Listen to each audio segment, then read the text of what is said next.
Hello, my dear students, and welcome to Online English KZ, and welcome to our new Intermediate English course. Құрметті достар, ағылшын тілінің интермедиат деңгейін үйренуге арналған курсқа қош келдіңіздер. Курсымызды біз ағылшын тілінің барлық шақтарын толық меңгеруден бастайтын боламыз. Сонымен бүгінгі сабағымыздың алғашқы тақырыбы Present Simple. Бұл тақырыпты elementary деңгейінде өттіңіздер. Бүгін де оны кішкене толығырақ, кішкене тереңірек қарастырайық.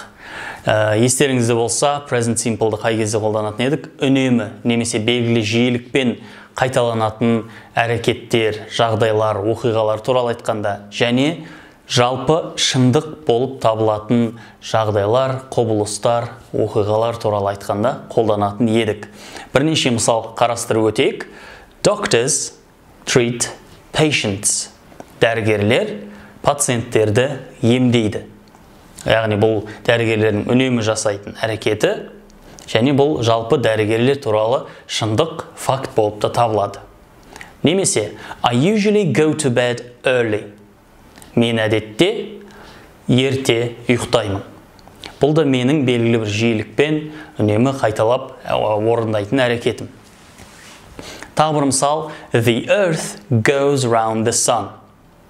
Жер планетасы күн жұлдызды айналады. Goes round деген айналасында жүреді, немесе айналады дегенді білдіреді. Бұл да жалпы шындық, бұл ғылыми факт. Ғылыми фактілерде де біз Present Simple'ды қолданамыз, және бұл үнемі болып тұратын нәрсе. Соңғы мысал, The cafe opens at 7:30 in the morning.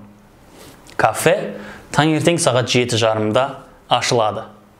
Бұл да кафенің үнемі жасайтын нәрсесі, және бұл жалпы шындық, жалпы факт. Сондай-ақ elementary деңгейінде бізде to be тақырыбын өткен кезде біз оның I am, he, she, it is, you, we, they, are болатындығын айтқан болатынбыз. Осы am, is, are деген формасы to be етістігінің present simple шағындағы формасы болып табылады. Достар, to be етістігі көмекші етістік болғанымен ол да, яғни етістік әрекетін орындайды, және ол да шақтар бойынша өзгереді. Present Simple'да болымсыз сөйлем жасайтын кезде don't немесе doesn't көмекші етістігін пайдаланамыз дедік. Ал сұрақ қоятын кезде сол do, does көмекші етістіктері сөйлемнің алдына шығып кетеді. Келесі шағымыз present continuous. Present continuous нақ осы шақ. Естеріңізде біз оны дәл осы сәтте болып жатқан, орындалып жатқан, жасалып жатқан әрекеттер туралы айтқан кезде қолданамыз деген болатынбыз. Мысалға, I'm reading a book. Мен кітап оқып жатырмын. She's watching TV. Ол теледидар көріп жатыр. Present continuous'ты басқа да жағдайларда қолдануға болады. Ол осы жолы болып жатқан нәрселер туралы айтқан кезде мысалы. Яғни әдетте басқаша болатын еді, немесе бұрындары басқаша болып келді, осы жолы басқаша болып жатыр деген кезде. Мысалға, You are working hard today.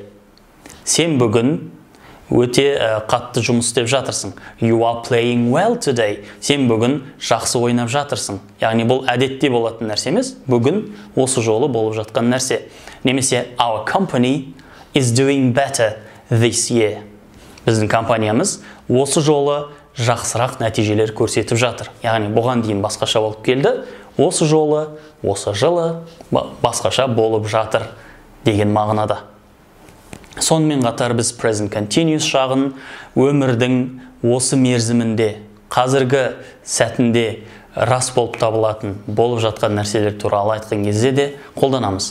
Қарапайым мысал, I am learning English. Мен ағылшын тілін үйреніп жатырмын. Дәл қазіргі сәтте мен басқа нәрсе істеп отырған болуым мүмкін, бірақ мен курсқа жазылдым, мен тапсырмаларды орындап жүрмін, сабақтарды қарап жүрмін, сондықтан мен ағылшын тілін үйреніп жатырмын.